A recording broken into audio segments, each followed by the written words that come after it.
From the News Talk STL studios in St. Louis, it's the Right Mind Show with Todd Schulte. Tonight, Paige Schulte, president of Mizzou's Turning Point USA chapter, local entertainment guru Joel Okun on the big events coming up in St. Louis, and the Right Mind studio band, Mitch Murphy and the Murphy Tones. Now, putting the fun in your dysfunctional world, here's your host, Todd Schulte. What happened to this place, buddy? It's falling apart. It is. I come in. I'm going to do a little disclaimer first, okay? Anybody that's listening to the show, make sure you stand, remember that COVID BS? Stand 6 feet away because we don't want you too close to the radio. You may catch something. I walk in here today, the whole place, it's like a hospital emergency room. Everybody's falling apart. I mean, I didn't feel good last weekend, and I kept it to myself thinking it was all me. And I come in here, and apparently everybody is just sick as a dog. However, do dogs really get that sick? I don't know. But they're just sick. You were sick. Big Joe, who loves me more than life itself, he's sick. I mean, Larry's sick. Everybody's sick. What happened to this place? You know when someone starts to choke and then out of embarrassment they go into the bathroom and then die? That's basically what happened. Everyone got sick over the weekend and was scared to tell anyone else that they were sick. Okay. And then we all thought, I'm the problem. I don't know what I did wrong. But it was Larry. If we break it down, patient zero was probably Larry on Thursday. It's all Larry then. Okay, because Saturday, Friday night, I go to bed like I usually do at nighttime, and it's and I'm feeling great. Saturday, I get up. I'm all dizzy. I had to go right back to bed. I slept all weekend, but I didn't call you. You know why? Because I felt guilty. I go, if I say this, maybe I'm the one that had it originally, and I'm going to spread it not knowing that this place is the thing that got me sick to begin with. We could, I said we could have all gotten together and had a sick party. We could have spooned. And I'm not even complaining because it is an honor to get whatever this is because I don't get tested from the legendary Larry Connors. Right. The man has lived a life. He's been tased. He's been horned by a bull. What? I don't know if he says it he got bull. Horned by a bull once, and I'm proud to have part of Larry's particulates inside me now. I'm stronger. I'm more manly. So we have Larry inside of all of this now. Is that what they're calling this little sickness, the Larryitis? I'm walking like I'm wearing cowboy boots already. Well, I'll be gosh darn it. Well, I tell you what, this place is, just really, it's scary. It's sad. And nobody's their usual chipper self. Well, that's just them acting the way they normally do when they see you. That when I walked true. in, everyone was excited. Like, oh, are you okay? Are you feeling better, bud? Right. Yeah. What happened was I felt way, way better than I did on Saturday. Right. By Monday. Monday, I felt like I could come back to work, and they said, no, you need to stay home. You need to rest, watch some movies, and then we'll welcome you back with open arms on Thursday. And then they brought in some of the B-list producers to come in. B-list? C-list, D-list, some C-list? of the way down on the bottom of the barrel. The ones that they find at the car wash up the street. The ones whose pictures are on the wall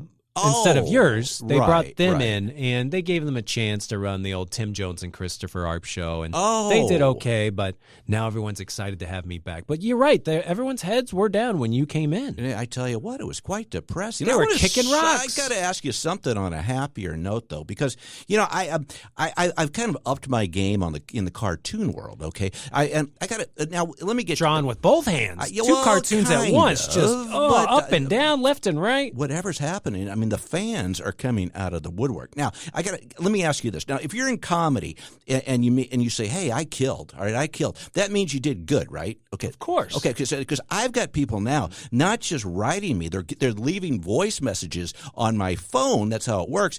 Not saying, did you kill, they say they want me to die. Okay, so if people are getting a hold of me saying, I wish you were dead, is that the same as in comedy killing, or do I have that totally backwards? Are you mishearing it? Is it like James Brown when he's like, kiss yourself? Not so bad. Yeah, so bad. No, it's not. Or is it literally them saying, kill yourself? Well, I sent you that, and here's the thing. I think I sent that to you when you weren't feeling well. So because I'm getting these, and I'm saving these just for prosperity. But these people, they leave me these voice messages saying, yeah, I hope you die. Why don't you just die? You go kill yourself. Things that are really, and I'm thinking, is this like the comedy kill yourself type thing, or is this like the literal oh wow, Todd's deed type of thing? So can you please clarify this for me? I mean, do you want to play one? Do you have them? Do you have the one I sent you? I have the one you sent me. I have several of them, actually, but to play one of them. This is the latest This one's extremely filthy, and hopefully I remember to censor it when I actually play it on the radio. But if you don't, you'll get to experience things like I do. All right. If my butthole puckers live on Saturday about 5:20, sure. It's because I forgot. Well, that would be the suppository I gave myself so I didn't have the sniffles. Hey, I love Trump. Don't get me wrong, man. Don't get me wrong at all. But your most recent cartoon about how liberals don't work or anything like that, you sit on your and draw political cartoons 24/7. Don't you ever speak on anybody working again, ever, okay? All right. Thank you, you bum. Kill yourself. Wow. Kiss yourself. Now, here's the I feel thing. good. If anybody that was a true fan knows I don't sit on my butt 24/7. It's 26/8, okay? Because I have a different kind of derriere. But these are but going back to my original question, and I have several of these now that I put my phone number out there. So if anybody wants to call and, express their joy with me like this individual, feel free. But this isn't like the comedy killing. Is it? Is this like the negative? Your cartoon wasn't even that exclamatory? I don't offensive. know. It wasn't even that offensive. Well, I don't get it. I mean, I did see it was shared quite a bit and got quite a bit of likes, so I guess the virality is what made this guy so jealous that he would never create anything that was just so loved and consumed. But here's the thing. I'd like to think he's a fan because he's going out of his way to find this cartoon. Your cartoons aren't just out there on the front page of USA Today. Not yet. The paper that everyone reads, the paper of note that gets thrown in front of every door at hotels across the world. They banned me. This man had to find your cartoon and then look up your phone number and then come up with something witty to say. And that wasn't witty. That was like something else. I think he is a fan in a way because he's searching you out, but you should get a restraining order against this phone number. Well, there's many. I've got several of these. But here's the thing. Can I just make this? Can I just clear the board right here? These are for anybody.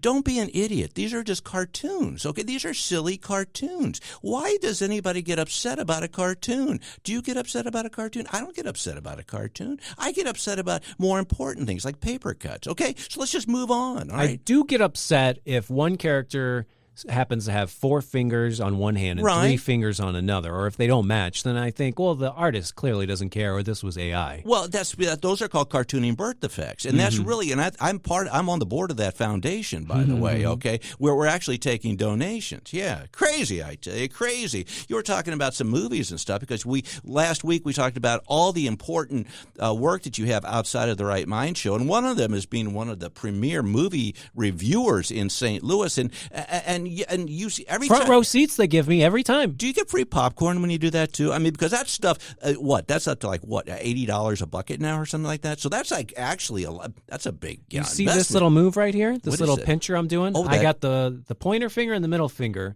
and they almost like little legs. Oh, I see what you're doing. They're like kind of walking across the air. Yeah, they're here. like little pinchers. If you can make those 2 fingers, the pointer and the middle finger, go down into the cushions of that front row seat I was speaking of.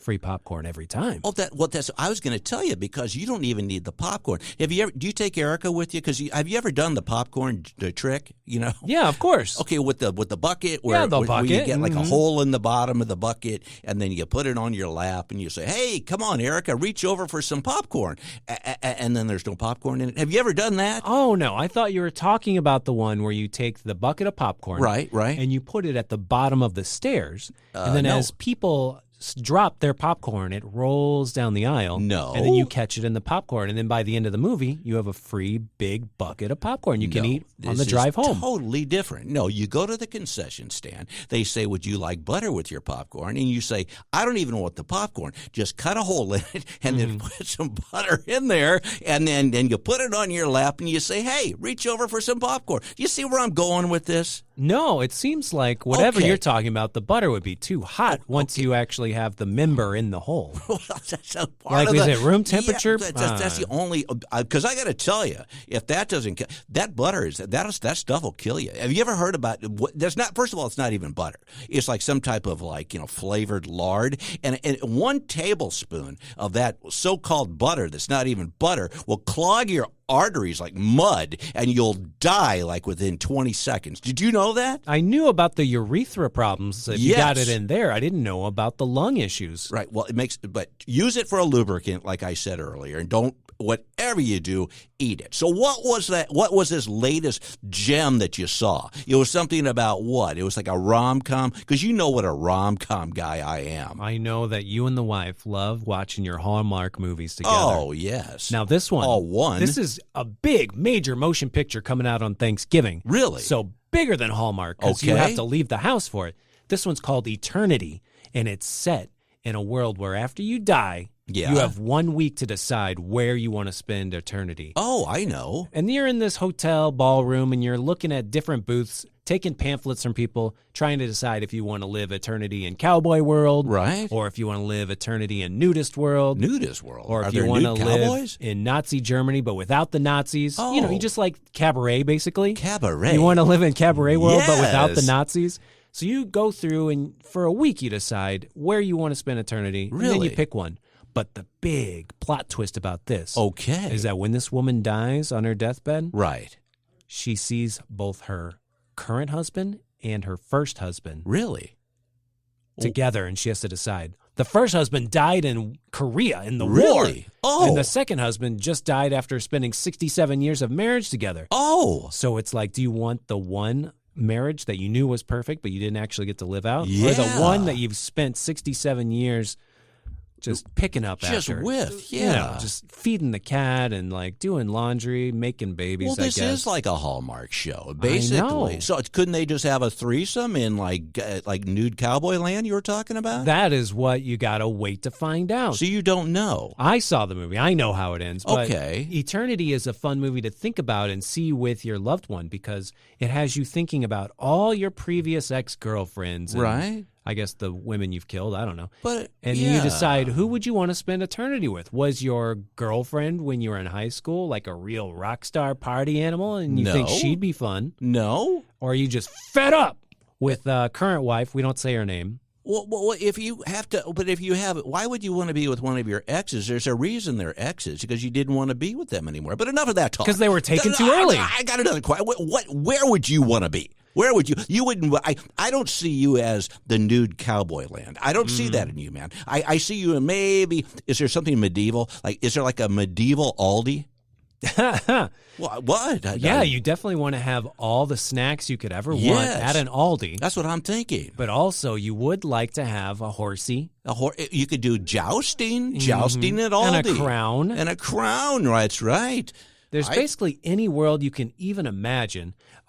So set it up just Anywhere. basic style. Okay. I do want to be with my beloved Erica, Sure. and I want you to be there too with the lovely Laura. So so the four of us are going to be there. But Yeah. what And now we have to choose the world. Right. And I'm thinking it has to have beaches, right? Don't Gotta you like have a beach. looking at water while you I eat? love that. Yes. We could have an Aldi on the beach, medieval style, with no gay cowboys. Is that what you said? Gay naked cowboys, or just gay? You didn't even use the word gay. I'm thinking a Netflix special. I mean, if we were at your condo specifically in Yeah. Florida, we could be there as long as we can throw stuff off of the balcony without getting the $5,000 fine. Okay, right. So you can. I think it's 10,000. It's 10,000 if you up to throw stuff 10. off the balcony. Because Elmer, the guy, he was from Minneapolis. He got hit in the head with a canned ham, and I don't think he's even thinking straight still to this day. So they said, we're upping this fee to like 10,000 now, and we said, well, I don't know if I can hit Elmer for 10,000, but go ahead. Well, there is something I do like about having nostalgia at your fingertips. So if you have that idyllic advertised 70s, Yeah. where there's shag carpeting everywhere, Yeah. the coolest cars, Oh, I like it. muscle cars everywhere, maybe like a Muscle cars. 70s Florida, What- is not the there- current Florida. Is there internet? No, there's maybe it's better. no internet. We Yeah. I don't want internet. We don't want internet. We There's want still nudie magazines in the woods you can find. And there's payphones. Yeah, Yeah. there's payphone. We want to go back and live like we used to as pioneers. Back when movies actually could have plots that weren't going to be solved by Googling things. I want to live in that world. 70s movie world, Florida, beaches, yeah. And this comes out during Thanksgiving, you're saying? This comes out on Thanksgiving. It's called Eternity. Eternity. And okay. Which a we can Hallmark. also take away the racism. So we could live in the 70s Florida on the beach in the condo where we don't get fines for throwing stuff off of the balcony, but Okay. also No racism. Okay. I'd like there to be civil rights for people and everyone to be happy. And naked cowboys that joust at Aldi. Well, if there are going to be nudists, it would be optional nudism beaches where you have to opt in. I don't want the nudity to just happen at me. No. Especially if there's going to be blue-haired women with No, you don't want that. red toes. You certainly don't want that. And then Thanksgiving, which is quite late this year, by the way. I mean, Thanksgiving is backed up right to Christmas. I think there's Thanksgiving and then Christmas is the next day. Yeah, the 27th is Thanksgiving. Right, And then Christmas is on the 25th this year. Isn't so it's that almost amazing? like they're flip-flopped. That is just something else. So do you have your Christmas lights up yet? Because a lot of people in my neighborhood already do, although they leave them up all year round. So you feel like you do want to do eternity with me in Florida. Are we back to in this? 70s Christmas time even. Christmas time with medieval For Aldi. eternity. And we're throwing canned hams off our Florida place. Well, all right. Well, I would just say love it. I recommend this movie, 3.5 out of 5. It is about 2 hours long, so you will maybe drift off a little bit. But if you're into the romance between this will they, won't they, I think you'll really like it. I recommend you and your wife see it when it comes out. Well, I think it's funny that it's called Eternity because if you're watching a Hallmark show, it feels like eternity, okay? So that's perfect. In the meantime, I am Todd Showalter along with my bestest buddy, Joey V. This is The Right Mind Show. We'll be right back. Coming up next on The Right Mind Show with Todd Showalter, Paige Schulte, president of Mizzou's Turning Point USA chapter.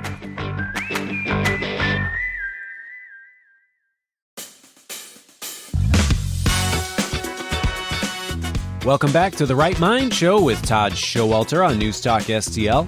And now a man who does not approve of streaking on college campuses. He thinks these kids should really take the time to learn how to apply their bronzer correctly. Todd Showalter.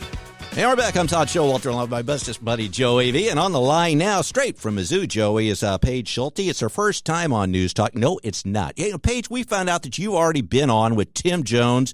So you know this station. And so I'm sorry if this is a letdown, but welcome back. How are you? Good. How are you? I'm doing fine. You're the head of the Turning Point chapter at the University of Missouri. You know, Charlie Kirk is the one that found all this. And a lot of stuff. I mean, I'm glad that we have you on this week because a lot of crazy stuff is going on with the Turning Point chapters. I mean, at Berkeley, which is a crazy joint anyway, apparently they're tearing things apart. Tell us about your chapter and what's going on and if you've had to deal with any of these crazy woke nut jobs. Yeah, so our chapter is doing great. We've grown a lot. Before Charlie Kirk's assassination, we had roughly 25 to 30 members, and now we have 380. So it's grown a lot. So it's been great in that aspect. I wouldn't say we've had to deal with anything too crazy.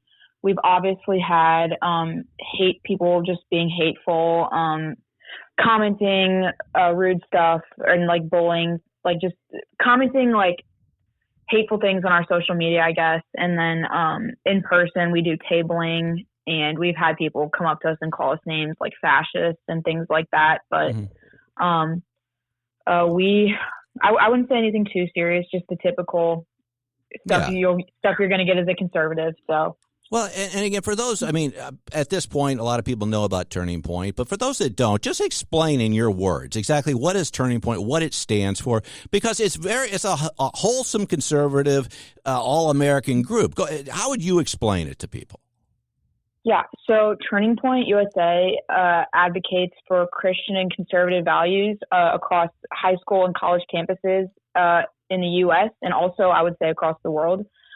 We promote things like limited government, free markets, like prosperity, and we obviously view the Constitution as the supreme law of the land. So, yeah, I would just say we really promote the Christian conservative values and try to share our message with others. And the number one thing I think we do is we promote civil debate and open dialogue amongst others.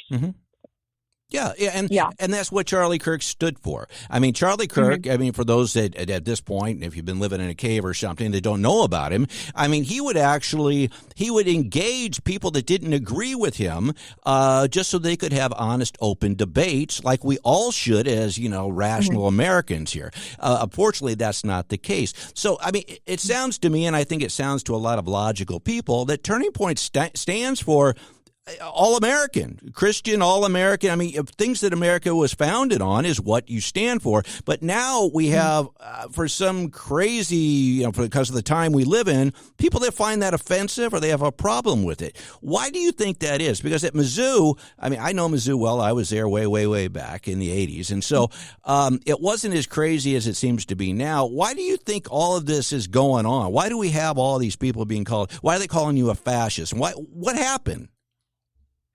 Yeah, so I think what's happened is there's just been this generational shift where traditional values are now viewed as extreme.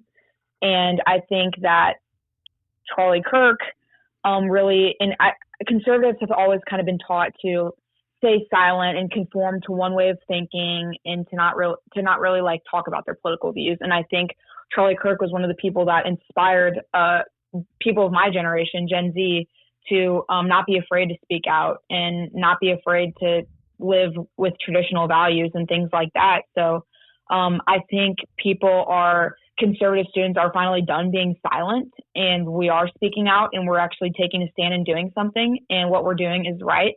And I think a lot of people don't like that. And also we've gained so many new people in this movement, and I think people are starting to realize that we are winning in what we're doing, and they can't accept that, and they don't like it, and they're going to protest and do anything they possibly can to silence us and what we're doing. So yeah, I would just say that our movement is taken off, and it's been very successful. And I just don't think people can handle that the success the success that's occurred. So sure, and again, it's not like and this is not objective on my part, but I mean, You're the rational ones, okay? So you have other people that have these other ideas, and everybody's free to have their own ideas. And this is America. That's fine. But the problem that I have, that they have, is that they seem to think that we're going to be diverse as long as you think our way, okay? That's not the case. I mean, so it's okay to have varying ideas, but when you grew up, I mean, I assume that you grew up in a conservative, I want to use normal household. I mean, was that the case before you went to college? Yes.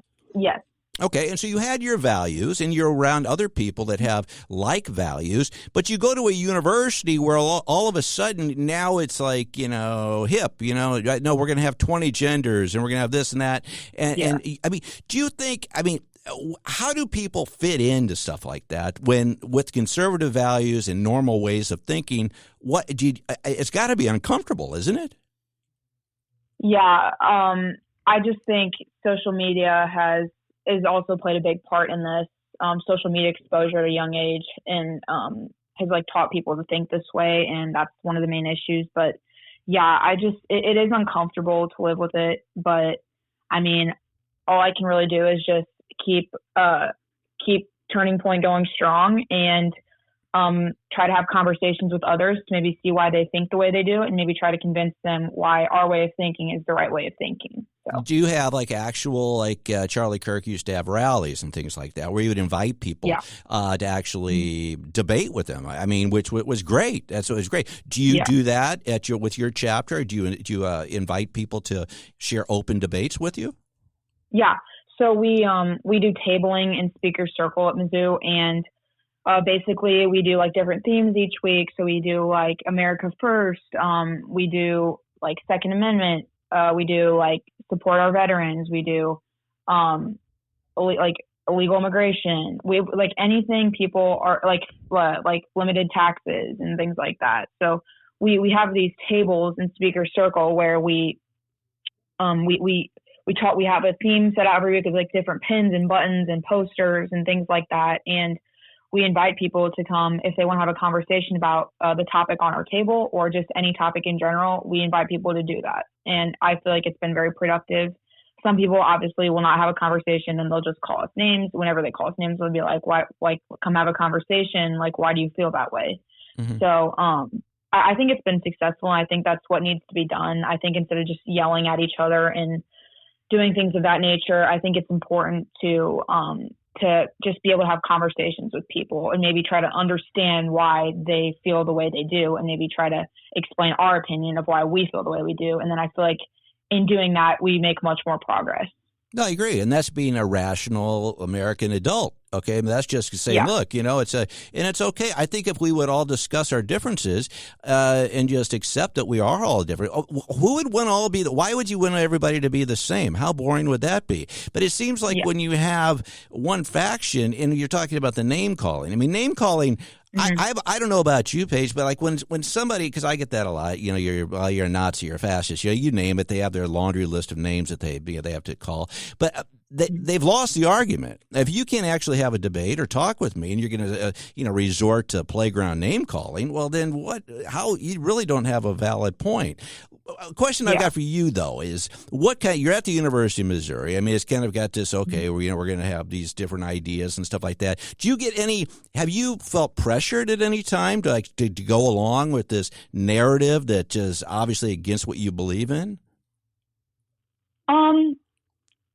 As a student, before I started Turning Point back up at Mizzou, there's a lot of propaganda spread throughout the classrooms by certain left-wing professors. They try to spread their rhetoric or share their rhetoric in the class. And as a student, sometimes you feel pressured to maybe write a paper with a liberal-leaning perspective because you don't want to get punished for a bad grade. I've never done this, and I've actually stood up and had to have discussions with the dean because of issues like this. And but they're not allowed to retaliate academically. So I've just told all my members, write what you want. It's your paper. If you want to write a conservative viewpoint, then you can do that, and you shouldn't be punished for it. So I think obviously there's narratives that are being spread sometimes, but I think we're at the point where we're kind of just sticking up against that. And I think the administration has done a great job keeping things fair, especially Moon Choi.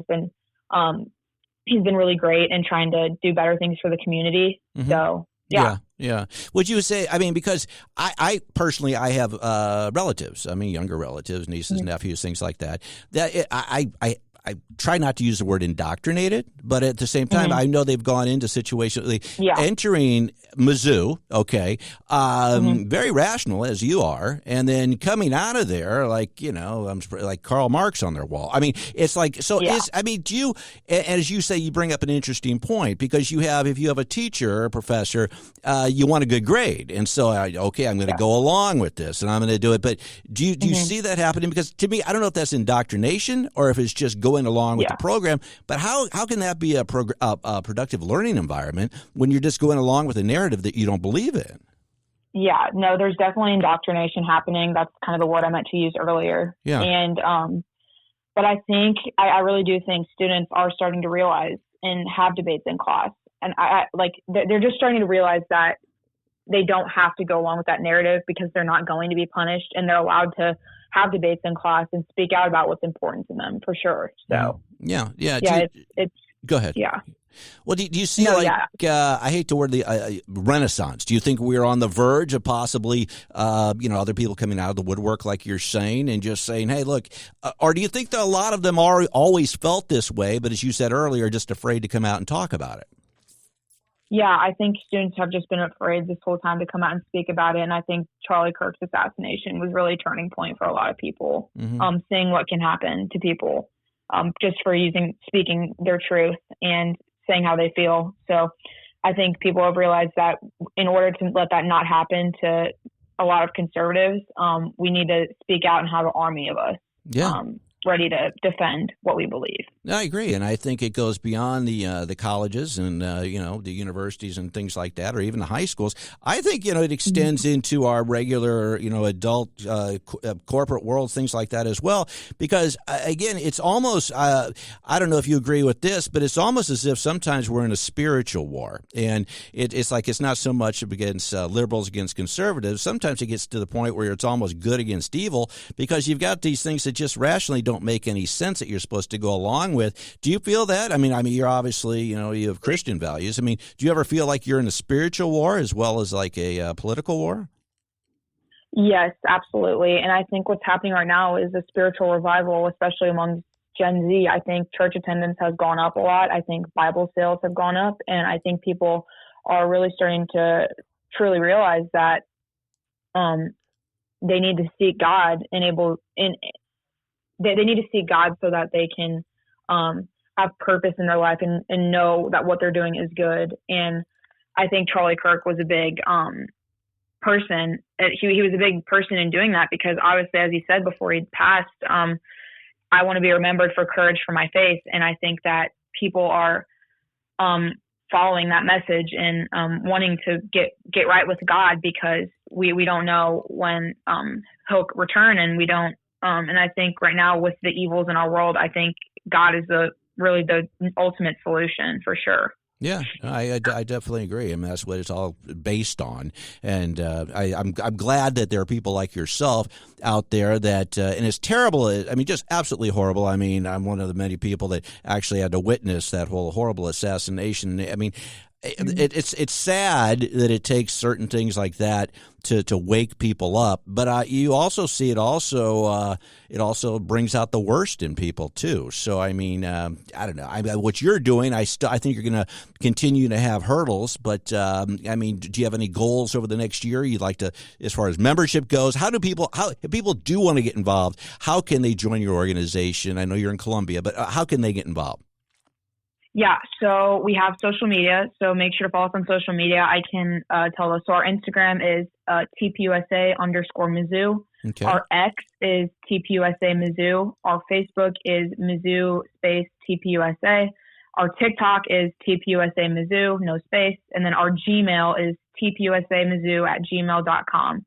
So people can feel free to DM us on Instagram or send us an email to our Gmail if they want to get involved, and we post things on there. We definitely want to see an increase in our recruitment. We obviously have 380 members. We'd love to see more people join, hopefully, and we have a lot of. I think we're going to start planning some cool things for the spring semester to come. So. Yeah, it sounds like it. I mean, did you ever picture yourself as being a radical just by being a Christian conservative? I mean, that sounds like an oxymoron. I mean, no, that is no. Well, yes. I'm glad that you're a radical in that sense. Well, you got any last words before I let you go? I hope you'll join us again. Yes, thank you so much for having me, and I think we just need to keep spreading Charlie's message and continue to grow Turning Point across the U.S. So, all right, Paige. Well, thank you again for joining us, and until next time, you keep fighting the good fight, as I say. Okay. Yes, thank you. You too. All right. Bye-bye. Well, there's Paige Schulte. I mean, she was obviously, you know her from being on with Tim, but I think we got the better scoop from her, don't you? Because she told us all the real good nuggets that I wanted to hear anyway. Mm-hmm. And speaking of Mizzou's cartooning world, why isn't there a Beetle Bailey live-action movie right now with us in the starring roles? Would I be Sarge, you think? I'd have to put on some weight, don't you think? You could be Beetle, but I guess I could be Sarge. I mean, I don't see myself that way. I told you, I was the cartoonist at Mizzou. Private Zero was the hungry one. Private Zero, yeah. That was back when Mort Walker, he was like a big deal out there. They have the statue and stuff. But no, I was with the Man-Eater. That was like their school. I think it still is. But back then, I mean, doing wacky, crazy, radical stuff. I mean, it was kind of going against the whole conservative norm, and now that's the crazy stuff. Where do you think, my friend? So we've had the craziness on the left, we have craziness on the right. Where do you think the next crazy trend is going to be? And don't say mullets, because I already took that. The crazy trend? You mean something like a Labubu? Could be a Labubu, but that's what Ashlyn was talking about. She has Labubus all over her bags. Yeah, these little demon gremlins that people kill each other over. It's just like Furbies. It's crazy. And she told me she paid there's like these little tiny stuffed bean bags. Yeah. She's like, I paid like $100 for this. Like, what? Did she tell you this? She told me this. She made Christopher Arps open one when it was a mystery box. Christopher Arps had no idea how honored he should have been to open this mystery box with the Labubu inside. He didn't even know what the heck it was. So Christopher Arps, who we're only going to refer to by his full name, is opening a Labubu box and didn't realize the joy that he should have been experiencing. Exactly. And what did Christopher Arps do when he opened the Labubu? He was wondering, am I allowed to tear the cardboard that this thing came in? He didn't know if he was allowed to even touch it. And then when he saw what it was, he said, and then threw it in the trash, and she had to go pick it out. In the meantime, I am Todd Showalter, along with my bestest buddy, Joey V. This is The Right Mind Show. We'll be right back. Coming up next on The Right Mind Show with Todd Showalter, local entertainment guru Joel Okun.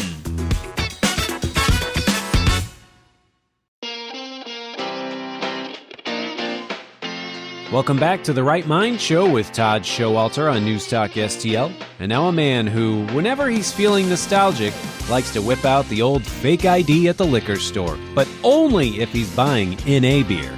Todd Showalter. Hey, we're back. I'm Todd Showalter, along with my bestest buddy, Joey V. And on the hey, Joel, we're going to call this the OK Corral. OK Okun. Is that what you said, Joey? Is that what you said? You botched it. Try again. Try it again. The OK Corral with Joel Okun. Something like that. I don't know. Maybe we won't do it at all. Joel, you are our premier event music guy. I mean, you've got all kinds of stuff that's coming up here, but you also have a lot of good stories. I don't know where you want to start. I'm just happy as heck to have you with us. How are you? How you been? And what do you got? I'm good, Todd. How are you? Okay. Are you doing? What are you doing? Playing Jenga or something? What is this? What's happening? No, I'm actually trying to walk away from. I'm working still, but hold on one second. Oh, you're working. Just tell everybody the store is closed for a while. Say. I know, right? Yeah. Say shut the door. Everybody's happy to come in, especially today. Everybody's in a good mood today, so that's always nice. Well, I always like it. Yeah. I mean, I tell you what, there's a happy group that you have over there. Well, we got a lot of stuff coming up, but let's start with actually what's been going on. Did you see the Mad Dog and Englishman release on YouTube? The tribute that the Tedeschi Truck and those guys did a few years ago? No, I did not. I didn't know. Why don't you preface who some of these people are? Because like the last time you were on, you mentioned some people that we have a lot of people that are geriatric, hard of hearing, things like that, and they're like, "Hey, who the hell is this?" And then they know who Leon Russell is. That's for sure. Yes, they know that. They know that. Joe Cocker. So in 2015, at Lock-In, which is a giant festival, and it was everybody from Chris Robinson from Black Crow, some of the Whiteshirt Panic, Warren Haynes. The Tedeschi Truck band was the one who anchored it, and they got some of the old singers like Rita Coolidge and some of the old ladies that were backup singers and all that, and they came out and they all got back together. Well, the actual documentary of the thing dropped on YouTube yesterday for free until like the 16th. Okay. I recommend everybody to watch it that loves our kind of rock and roll because it is unreal. And they talk to the original people that played, like with Joe Cocker, and then they go through and, I mean, this reunion for Leon Russell, I mean, he was on stage with some of the old people, some of the new people, all together. For him, that was a really neat thing. And I actually was lucky enough to be there. You were actually at this event? Really cool. Oh, I was. I went to Lock-In for about 7 years in a row. Okay. So I love that. It's one of my favorite festivals. I mean, I've seen everybody, Neil Young, who just had a birthday, Government Mule with Ann Wilson from Heart when they did a Zeppelin set with Jason Bonham's son, or John Bonham's son, Jason. I mean, it was crazy, all this stuff. And then they end up doing, then they go on the road and do that stuff. Wow. Okay. So you've been to a lot of different music venues, a lot of scenes, things like that. You were talking about some stuff that's going to be coming to St. Louis. Now there was some of these venues that are in the works. I mean, are those still happening, or have they been put on hold? So no. Everything is great. The Sovereign's kicking. Like this Friday, the Pigeons playing ping pong and Dogs in a Pile are here. They've got a great lineup at the Sovereign. I know you and your buddy. We're checking that out for a while. That's right. And then there's all kinds of stuff at Atomic, like JMO down in the Grove. And then, like City Winery, I just saw, they've got a bunch of Grammy Award winning people that just dropped. Yeah. And then there's like some old, not REM, but like those type of, like tribute bands and stuff like that? Well, not tribute bands, but like, what did they just, and I'm trying to think of who they just had, but they just had like an old, the band like that, but they've got a bunch of them coming up. Okay. But yeah, I mean, and it's unreal. I mean, and then they've got like Robert Glasper, who's like a unreal Grammy award winning artist. Do you think that, as far as, because you're from Atlanta, and so you've been around and things like that. I definitely think we have a great music scene. We are, in my opinion, and I've said this for many years, we are equal to Nashville or Chicago. People just don't know it unless they're involved in the scene. You're talking about St. Louis. St. Louis. Absolutely. Not only do we have the blues and the jazz, right? But we've had, and you know this because, I mean, look at the guys from El Monstero and the other local bands that play all over. Yeah. Dude, we had a great rock and roll scene. The Voodoo guys, every week, whether you go to, Oyster Bar on a Wednesday or Atomic on a Friday or Saturday, where these guys do. Oh my God! Have you ever seen the Talking Heads tribute that they do? Oh yeah, sure. They do the entire movie, and it's unreal. The props and everything, and these guys are pros. I don't care what anybody says about any other city. We are equal to Nashville or Chicago without question, in my opinion. Well, it used to be, there was a place that it burned down, I think, before I was born. It's called Gaslight Square. And a lot of people came in. You had Ike and Tina Turner. You had a lot of people that came up through St. Louis that debuted at these places. Now, I don't know if that's so much the case anymore, but are there any, do you think St. Louis, like when it comes to the music scene, you hear about a sound, like say, you get that Motown sound or you get that Nashville sound. Do you think St. Louis has a music sound? Well, I think the blues and jazz sounds are definitely related to us, but there's no one particular sound. You listen to Marquise Knox, you listen to some of these guys now, and you look at Chuck Berry back in the day. Right. You look at everyone in between. Look at Roland Johnson. There's not one sound. There's a whole bunch of sounds in there. You know what I mean? Right. Chuck was probably the last one to have one sound. And I don't mean that in a bad way. But he had that one rock and roll riff that everybody loved, that one groove that everybody, stole from. He's the last one in St. Louis, in my opinion, to have that, one particular, it's him when you hear that guitar. Do you think there's anybody that's up and coming that could even equate to? It could even be in that ballpark.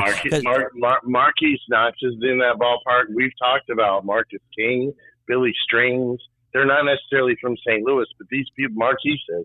Right. But these other people, man, they are that next wave. And I'm telling you, I joked with all my hippie friends because Billy Strings ended up doing the outros for all of the new season of King of the Hill that dropped on Hulu this past summer or whatever. Right. And the minute that the outro started, everyone in the world knew exactly who that guitar was within 3 you know what I mean? Yeah, it was sure. Those kind of guys are out there. They're just not, we don't have that in St. Louis other than Marquise Knox. What do you think, I hate to sound like the old codger here, but you always have these people say, back in my day, that type of thing. So you have these different styles of music that kind of evolve over time. And now we've obviously gone into the hip hop rap and all that. Where do you think this period of time, where do you think we equate on the giant music spectrum? Well, I do think that we still have a lot of punk and alternative music. We have a lot of rap music that's not, and I'm saying good rap, not bad rap. Everybody's radio friendly. It's, all ages friendly. And it's artsy. Yeah. Okay. We have a lot of good music right now. We really do. And we're lucky. We really are. It's not just the comedy stuff too. We got that coming here, but we have all these rap battles and all these other things here in St. Louis that we're very lucky to be a part of and actually have.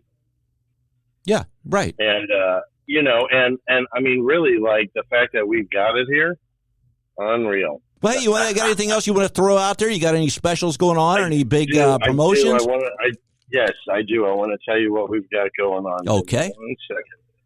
All right, so the first thing we have that I wanted to tell you is, so we're working with Teeling Notre Dame, and they're engraving on December 4th the Teeling Irish whiskey bottles with the Notre Dame logo on it. Okay. And if anybody is interested in that, if they're, either Notre Dame or with the actual Teeling Irish whiskey, that's on Eventbrite. Okay. And we've got some classes coming up if people want to go ahead, and check us out on either the Facebook or the Instagram, Save On Liquor and Wine, between the Chesterfield and the Twin Oaks locations. We've got a Four Roses class this Friday in Edwardsville.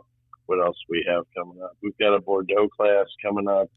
And you just go onto your website to find that out. Yeah, either that or go to Facebook or Instagram. Okay. Right. SAV-ON Liquor and Wine. Got it. And then we have a new grand opening. The Champions Corner is grand opening in Waterloo on Saturday from noon to midnight, and everybody's welcome to go there. Yeah, that's right. And you always have big events. And if you're like people like me that don't drink, you also have the biggest selection that I think of NA beers and things like that too. So there's something there for everyone. And it's a great place. Yeah, and we have a sale going on any of our wines, both non-alcoholic or regular. Yeah. Buy 3 of anything and you get 5% off. Buy 6 and you get 10% off. Fantastic. Something for the holidays. Got it, my friend. Well, hey, it's always great to have you on. You're always you're our guy. That's our segment as far as, OK Corral. What did you call it, Joey? What was it again? The Okun Corral. The Okun Corral. Okun Corral. I There like we it. go. Yeah, we'll get some. Y'all have an awesome day. It's always great to be on. I appreciate you guys as well. All right, Thank buddy. you, See you Joel. soon. See you soon. Bye-bye. Bye, guys. We'll talk soon. Bye-bye. That's my guy. There he is. There goes Joel. Okun Corral. The Okun Corral is what we call it. Yeah, okay. Well, there you go. That's There's something. another classic venue Yes. that is going to reopen. It's called Foo Bar. Now, this was down on Locust in the downtown St. Louis area. Yeah, okay. And I guess it didn't succeed, but also it didn't really come out of the gate with a great name. Foo Bar. Foo Bar. Do you know what Isn't that stands guy for? what is it? That's like a military acronym. Yeah, It stands for right. to F up right. beyond all repair or beyond all recognition. And that's the name. And that venue, I guess, didn't succeed because now they're restarting it somewhere else. I'm thinking change the name. That Foo might Bar. help. And it stands for what again? Just say it again. To screw up beyond all repair, to F up. That could be Maybe they could change it to a different military term, like mission accomplished. Come on out to mission accomplished. AWOL? AWOL? That sounds a little negative, too. That's Makes a me little think no one will negative. show up. Oh, that's right. If you show up at AWOL, then you're not supposed to be there anyway. Yeah. Hey, did you have a good time today? I had a wonderful time. I feel healthy, and I would like to spend dinner with you as we both keep sniffing Dinner, through the yep. wonderful moldy bread that your wife serves. Well, actually, are we having dinner at our place or your place this time? What are we doing? Let's see who shows up where. I was Come on gonna over say- to AWOL It's at just- 7 o'clock. AWOL, bring the moldy bread? I know I will. Well, you know what I always say, don't you? I do. You do? Okay. Would you like to say it? Let's do it at the same time. If you don't have a right mind, you don't have a mind at all. Perfect. All right. Well, in the meantime, I am Todd Showalter along with my bestest buddy, Joey V. This has been The Right Mind Show. Until next time, bye-bye. Thanks for tuning in to The Right Mind Show with Todd Showalter. To find out about all things Todd, go to toddsprod.com. We will see you next Saturday night at 5 p.m. right here on 101.9, 94.1 News Talk STL, and always streaming online at newstalkstl.com.